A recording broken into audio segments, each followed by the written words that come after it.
This drive shaft's out of a little John Deere garden tractor.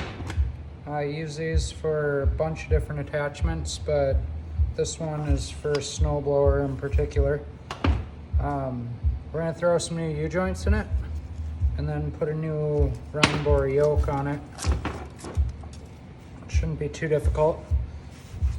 One thing about these is they are inside clip, so the snap ring is inside the ear of the U-joint.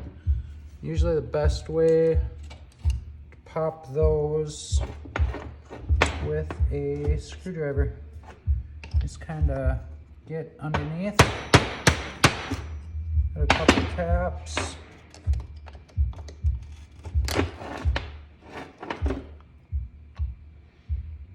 and it pops right out.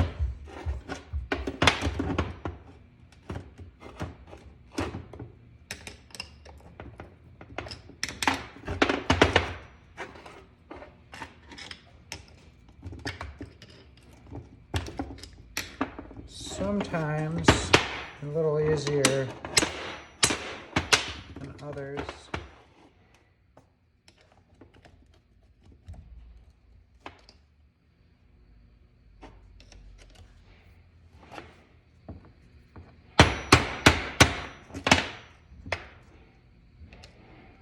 Every now and then it'll be stubborn though.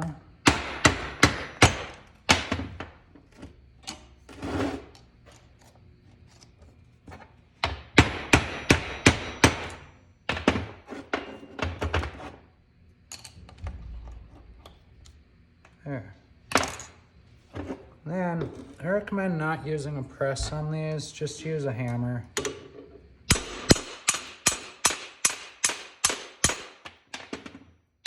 One of the reasons is because the yokes aren't really thick enough to handle a press.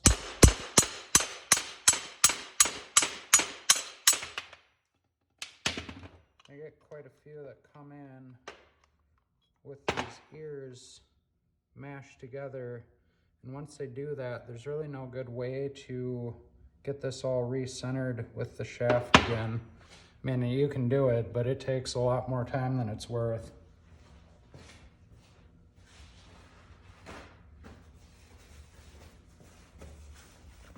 So once I have that apart, clean it up.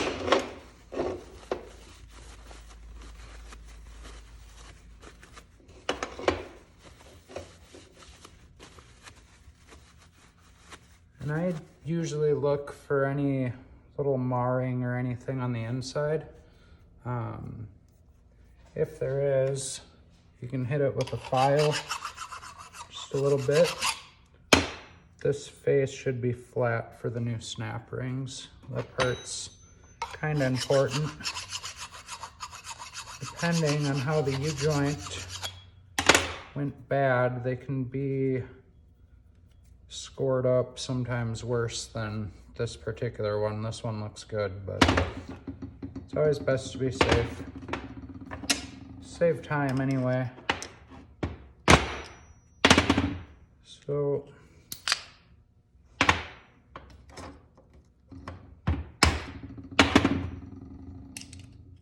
pop that out.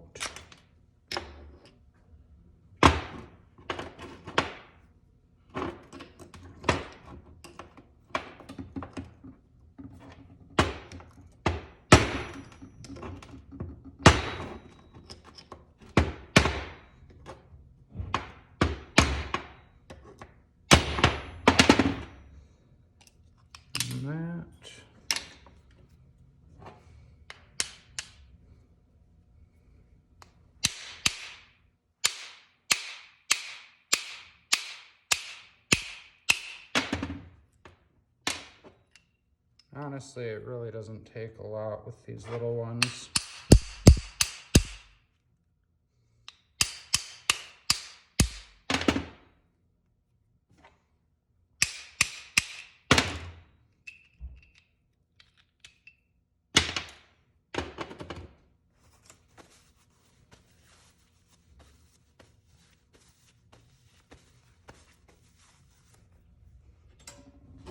No reason to force them.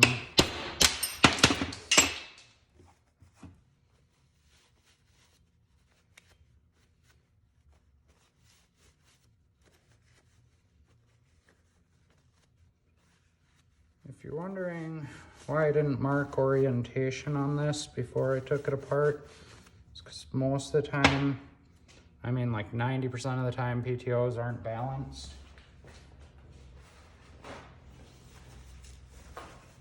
The new components have so much slop in them that you couldn't balance them if you wanted to. And the other half of that is they really don't spin fast enough to require being balanced. Normal PTO speeds are a little over 500 RPM or right around 1,000 RPM.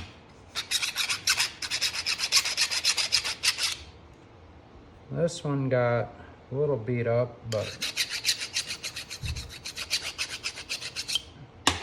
that just shows why I file them each time. I'm not trying to remove a lot of material, just make them flat again.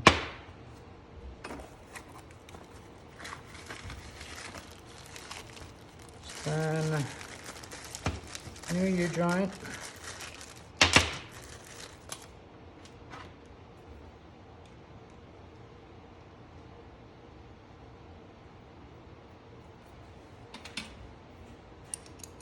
Throw the Zerk in because it's easier now than it is when it's together.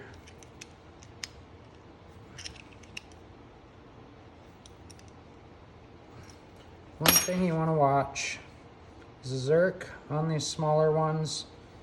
You almost always want to go into the shaft so it's aimed towards the inside. The other thing is whichever way this is pointed, I usually point it at one of the ears. Make sure it points out so you can grease it. So if you point it this way, your Zerk will be aimed at the ear. You want to avoid that. So I start with the outboard yoke first. And this is the part where you really don't want to use a press. Just light taps with the hammer to get it to set. You don't got to worry about bending this ear in. Everything will go together just fine.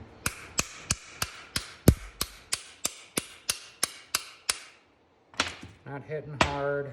If you do end up having to hit it hard, 9 times out of 10, it's because it's not aligned right. You kind of want to slow down, take a look that this other side's centered, see which side of the cap you got to tap on to get it centered. It'll go in a lot smoother. Pop the clip. Whoops. Do the other one.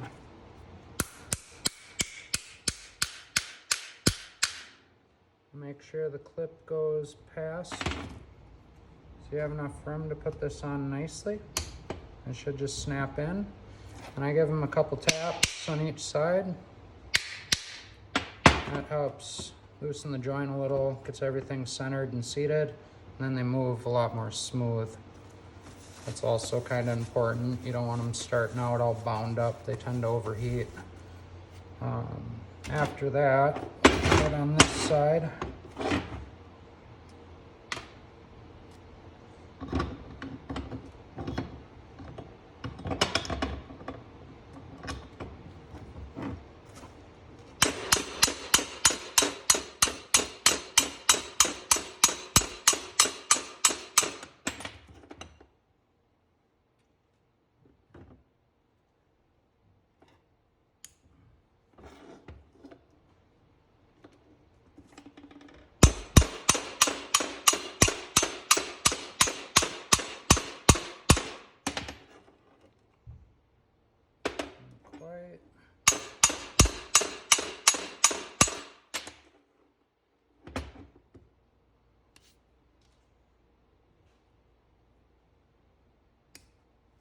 there's that.